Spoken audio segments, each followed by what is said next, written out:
我哋依家咧又身處喺另一間 Airbnb 入邊啦。咁今次咧我就想同大家一齊開箱呢一間嘅 Airbnb 啦，因為呢一間 Airbnb 咧都算係喺吉隆坡市中心入邊咧非常之熱門嘅一間 Airbnb 嚟嘅。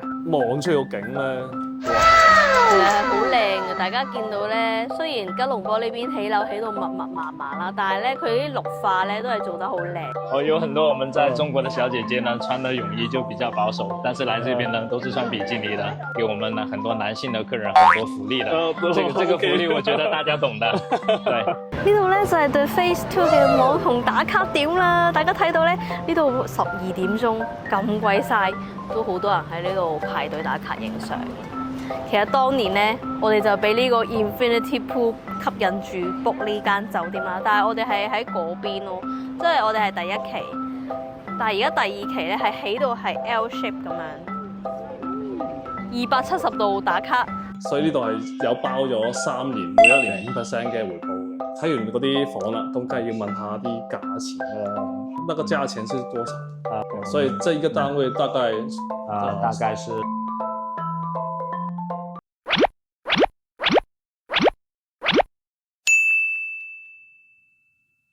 大家好，歡迎收睇夫妻肺片嘅偉哥。我係 Micky。我哋依家咧又身處喺另一間 Airbnb 入邊啦。咁今次咧我就想同大家一齊開箱呢一間嘅 Airbnb 啦，因為呢一間 Airbnb 咧都算係喺吉隆坡市中心入邊咧非常之熱門嘅一間 Airbnb 嚟嘅。其實呢間 Airbnb 咧，我哋4年前已經開箱過㗎啦，但係咧嗰時就係開箱第一期啦。點解我哋嗰時會 book 呢間酒店咧？因為嗰時咧呢一度係唯一一個有 Infinity Pool 嘅 Airbnb， 而且又仲可以望到雙子塔同埋吉隆坡塔啦，所以嗰時咧呢度係一個好熱門嘅打卡點啊！我哋嗰時上到個泳池啦，真係會話一聲咯，因為佢個無邊就係泳池，然後見到佢兩個咁 signature 嘅打卡位。嗰時咧其實我哋住咗第一期啦，我哋覺得佢嗰個Airbnb 咧就比較舊嘅，因為佢係用木地板啦同埋木係嘅。大家可以睇翻我哋之前4年前開箱嗰間 Airbnb 嗰條片。但係咧住咗呢一間之後咧，我哋又覺得真係哇一聲喎，因為呢一度咧都住得我哋幾舒服啦，同埋又幾開揚。我哋前面咧就係一個吉隆坡塔嘅景，係超靚超開揚，而且仲有露台。其實依家我哋已經住咗1晚㗎啦，可能會有啲亂啊，大家唔好介意。大家望下呢度就係呢間 Airbnb 嘅大堂，大家可以係見到係非常之多人。今日咧就係一個平日啦，咁都可以見到咧，都係每一日咧都係好多人喺度 check in 啦。咁亦都係佢都分咗好幾間管理公司嘅。咁呢度咧就有唔同嘅 counter 啦，有3個 counter 可以幫你 check in。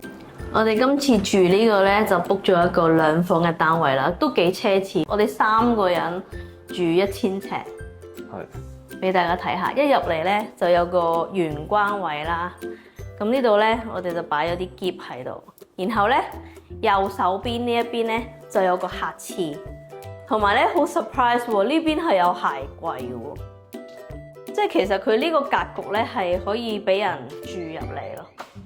俾大家睇下呢度，佢個鞋櫃同埋電箱啊 WiFi 就擺咗呢個位。我覺得佢呢個標煙嘅鞋櫃都做得唔錯。然後咧呢度有個客廁啦，咁佢個客廁都係有得沖涼嘅。我覺得佢個裝修咧係裝修得好豪華，全部都係用緊雲石嘅，地板係雲石，連牆都係雲石嚟嘅。同埋咧，佢有埋呢啲咁嘅入牆，即係雖然住 Airbnb， 但係佢呢啲咁樣嘅標煙櫃都唔錯。然後佢呢邊咧係一個淋浴間嚟嘅。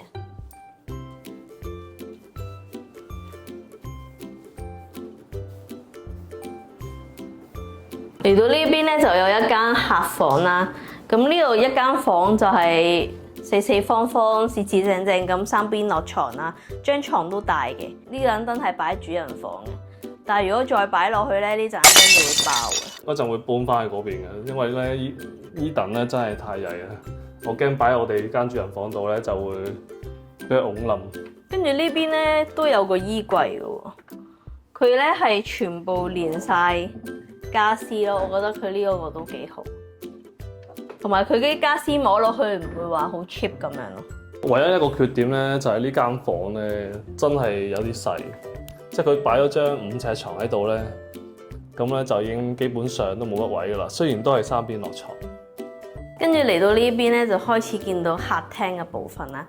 呢度咧就係一個透明嘅玻璃門，呢度入邊就係廚房。我覺得呢個設計幾好，我覺得我新屋都要用呢個設計，因為我有貓有小朋友，好正我覺得呢個。跟住入到嚟呢一度咧，佢係用晒啲名牌電器啦，有呢個洗衣機啦，同埋有微波爐，同埋佢好多儲物空間。跟住咧，佢啲櫃桶咧，全部都有 soft close。我覺得佢啲用料都唔錯，同埋咧，佢呢度咧係有晒嗰啲插頭啦，同埋有晒嗰啲標煙嘅燈，我覺得呢個幾好，即係望落去咧好似好高級咁樣。佢淨係得個乾廚房喺度咯。不過都冇乜所謂，如果大家住 Airbnb 嘅話，相信大家都唔會去煮嘢食噶啦，都有電磁爐可以用嘅。其實佢呢度扮晒係俾你煮嘢食，但係其實我哋發覺佢係冇煲啊，又冇其他廚具嘅。其實佢係唔 prefer 你喺呢度煮嘢食。咁呢邊咧就係個客廳啦。大家見到個客廳係好大嘅，其實係啊，呢度咧係勁奢侈啦，因為佢路中心咧就擺咗一張飯台，然後咧佢呢度燈咧佢係連紙都未拆咯，係勁新淨咯，係好新淨。跟住佢隔離呢啲咧裝飾板咧，全部都係用晒雲石咯。係咯，我本身以為佢係膠啦，跟住點知係都係雲石板。地下又係用晒雲石啦，鋪到全屋企都係雲石。其實我覺得有少少 over 咗嘅。其實住落有啲冷冰冰嘅感覺，但係如果你係住酒店咁樣嘅咧，我覺得 OK 嘅。係啊，可能有啲人係可能中意呢啲風格嘅。係啊。跟住呢邊咧就係客廳啦。呢度客廳啦，咁佢擺咗張3人座嘅 sofa， 隔離咧仲有張小 sofa 啦。佢嗰啲家私咧，其實我覺得可以改善下咯。大家可以睇到我哋自己嗰間 Airbnb 嗰啲家私係比較 grand 啲，同埋比較 modern 啲。然後咧呢邊咧就有個露台啦，因為呢個其實都係一個加分位啦，好少喺市中心嘅地段有個露台，仲要係咁市正。仲要個露台一望出去個景咧，哇！其實係好靚嘅，大家見到咧，雖然吉隆坡呢邊起樓起到密密麻麻啦，但係咧佢啲綠化咧都係做得好靚。呢度咁樣望過去個吉隆坡塔啦，大家見到一塊綠地咁樣咯，好靚咯，綠油油。大家可以見到前面係吉隆坡塔啦，再前面嗰個咧其實係118嚟嘅。咁啊夜晚嘅時候咧，佢着燈咧，佢就會好靚。跟住就入主人房啦。主人房咧，而家有個頹廢嘅青年喺度睇緊電視。Eden。Hi，say hi 啊。Hi，say hi 先。佢琴晚喺七仔度做完嘢，而家好攰。係啊。say hi 先，say hi。Hi，你 hi 啦，望住呢度，望住呢度。Hi，揮手啊！揮手，你望呢度，你講 Hi 啊！可以見到咧，呢一張床都幾大張，我哋琴日3個人瞓咧，啱啱好咯。我超大張，我覺得呢張係 Super King 嚟嘅。佢應該超過咗1.8米啊。係啊。好大張，同埋佢啲床單咧都幾舒服。跟住間主人房都有個電視機咯。跟住呢度咧就有個標煙嘅衣櫃啦，其實入邊都係有嗰啲熨斗同埋有風筒咁樣，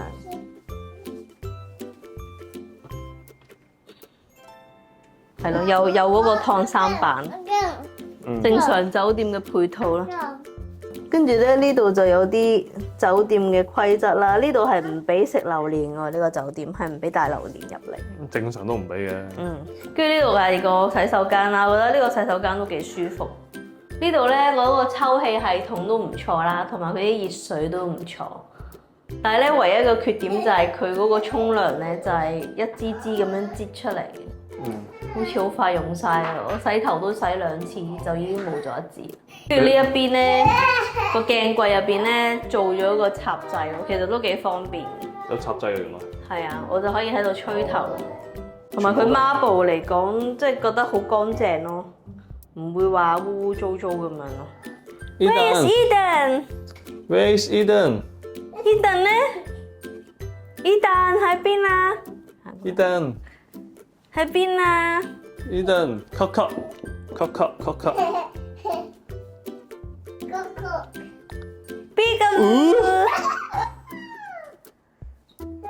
Oh no！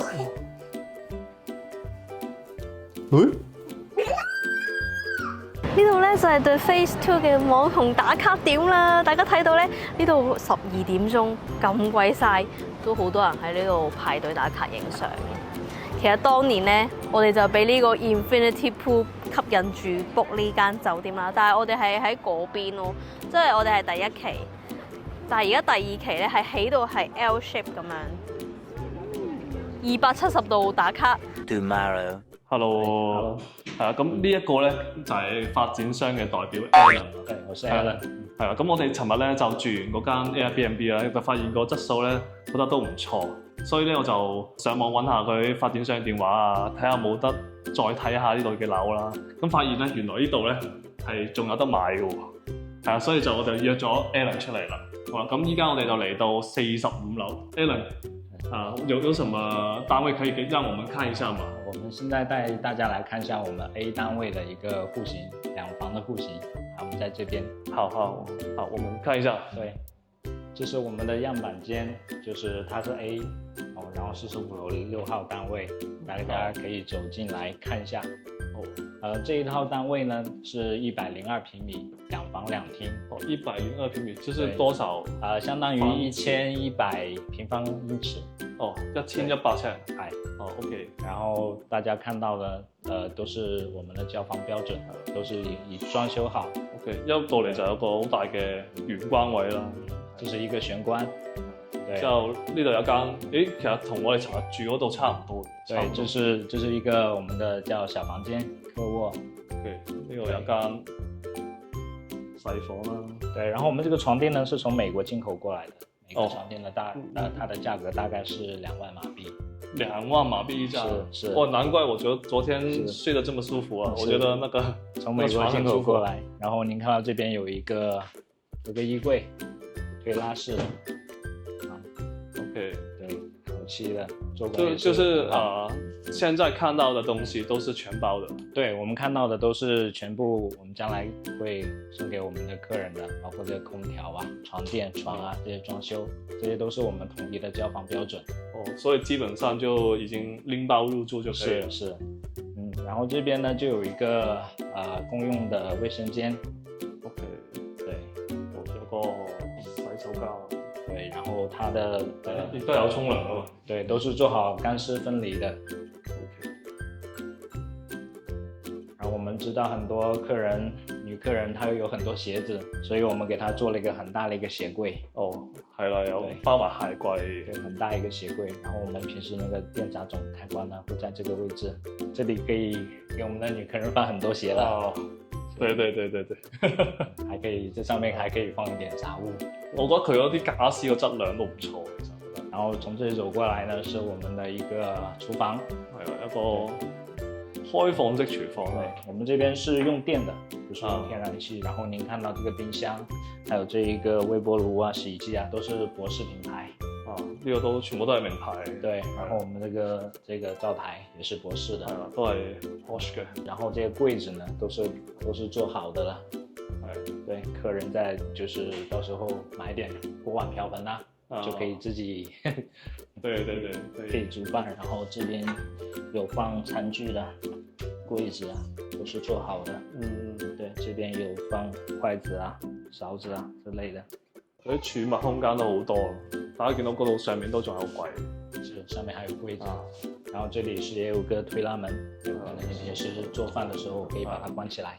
呢度有個後門喺度，有個玻璃門，對，我覺得幾好，呢個幾好。然後就是呢邊就係客廳啦，對，客廳就是我們客廳、飯廳在一起。其實它是比較，就是比較寬敞的。然後我們很多客人都喜歡這樣的戶型，因為它比較方正。對對對。然後你看到我們的空調也都是配好了，是Panasonic 的空調。誒 Alan，我想問一下，這個天花有多高呢？大概有3.4米。3.4米。對，它是比較高的。如果我們住比較矮的話，它會顯得比較壓抑。對，所以高點的話會空間感足一點，會更舒服一點。係咯，佢都幾高嘅個樓梯，我覺得。然後這是我們的餐桌，4人位的餐桌。對。然後您看到這是一個地毯，我們還沒有打開。當然，如果就是將來我們會把這個地毯送給客人。地毯上大概是鋪在客廳的位置。OK。對，然後你看我們的地板都是大理石的，很光滑，摸上去也挺舒服的，很滑。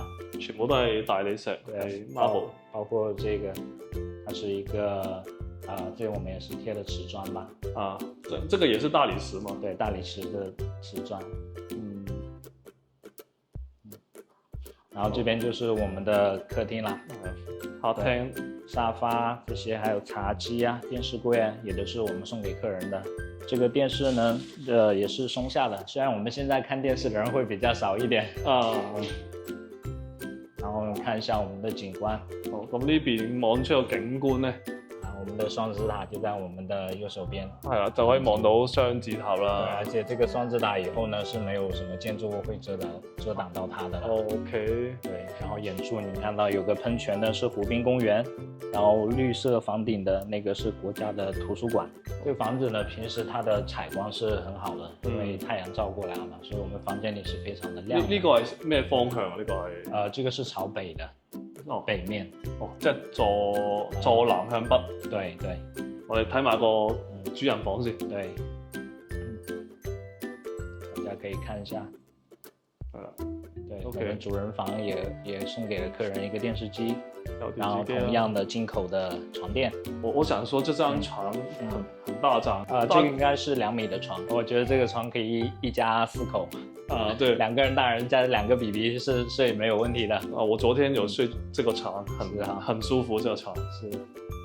然後我們其實您平時睡在這裡也是可以看到我們的雙子塔的。呢間房都可以望到雙子塔。對，晚上那個雙子塔的那個燈光會更好看一點。OK。然後白天呢，我們視野看上去也會非常的舒服，尤其你看到現在山上還有很多雲呢，因為下雨天的關係嘛，所以山上很多雲霧，這樣看過去剛剛很大雨，是很漂亮。其實看到那邊的山上面有雲霧，這景觀各方面也是不錯的。這個是一個套房，它裡面有一個獨立的，有個陶瓷喺度啦。對。呢間又同我哋 Airbnb 嗰啲一模一樣噶啦。咁依家我哋嚟到另一個戶型啦，係啦，咁呢個就係45樓5號室。咁呢個應該跟我們住的那個差不多吧？對，這個它這個戶型它有一個陽台。對。又喺呢度一入嚟就係有個細細啲嘅房間喺度啦，然之後隔離呢度有個廁所，係啦，一模一樣噶啦。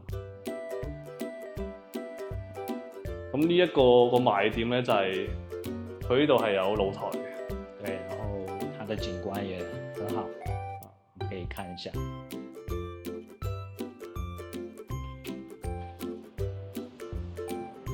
咁呢度個賣點咧就係呢度可以望到吉隆坡塔啦，對，同埋118。是。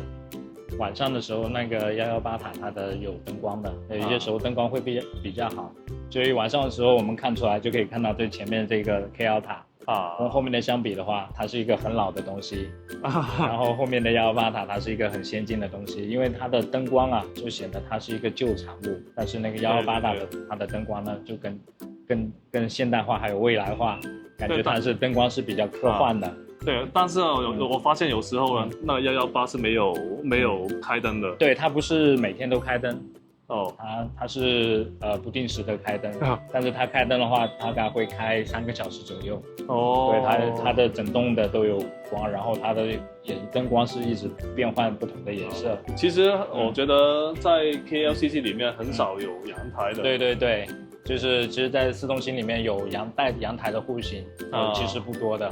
大家望下個景真係好鬼靚呢個景。可能今天就是下雨天、阴天其實它白天的晴天的時候拍出去會更加的漂亮。我哋依家嚟到50樓啊，50A 啊，我哋可以望一望嗰啲設施先。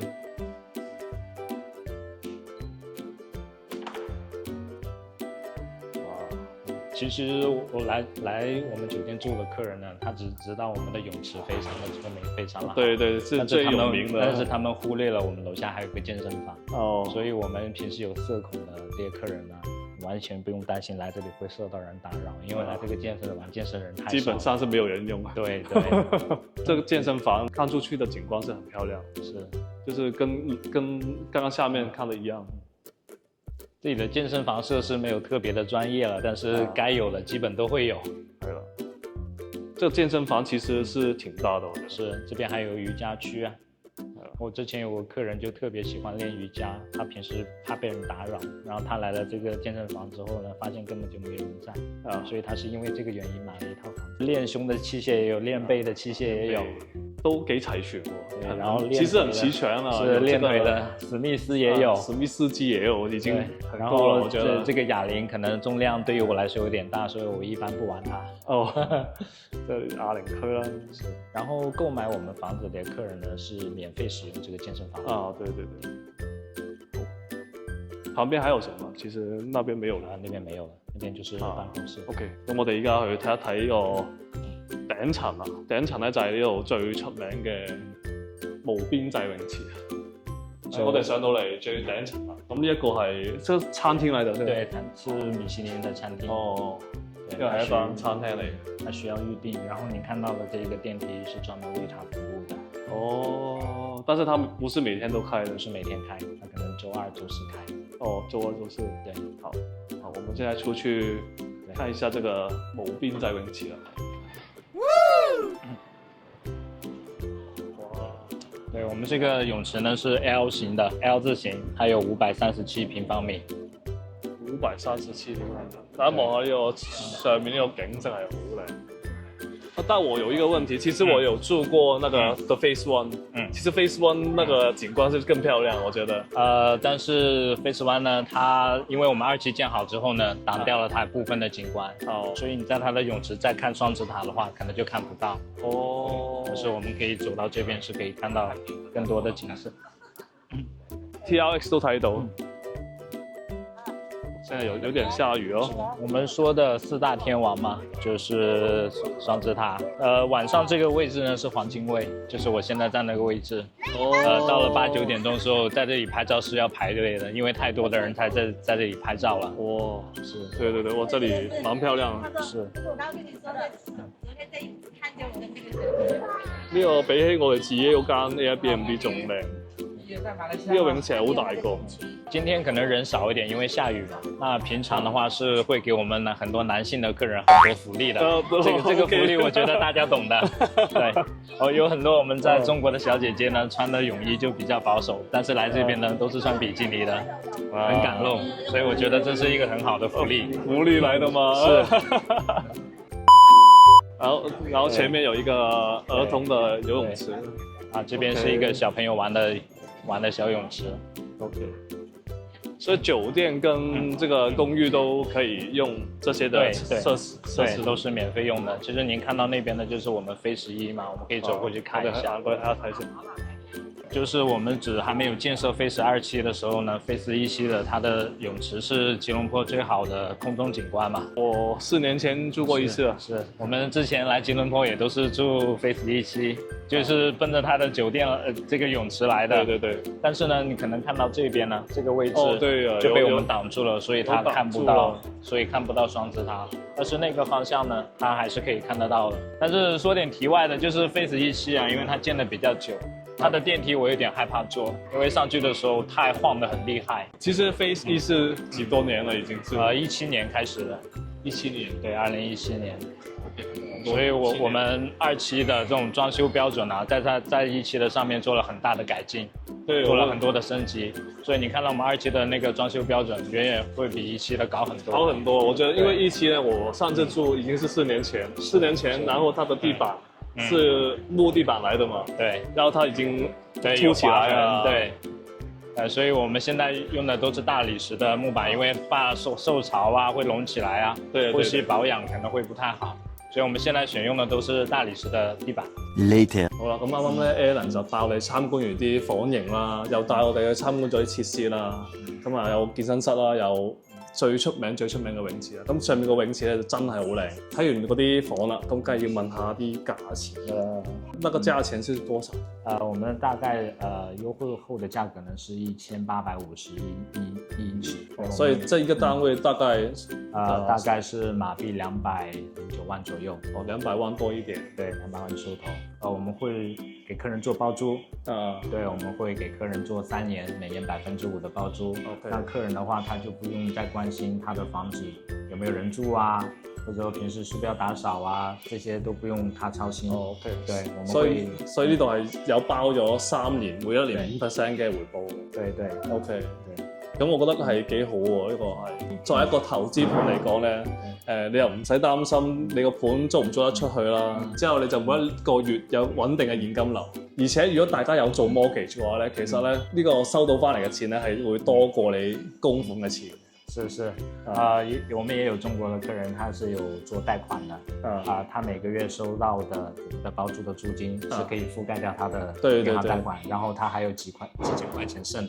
對啊，其實是可以剩很多。對，所以這個跟我們中國國內的房產來說呢，就比較大的優勢。因為我們中國很多房產呢，它的貸款呢，就租金完全覆蓋不了的，每個月在補貼。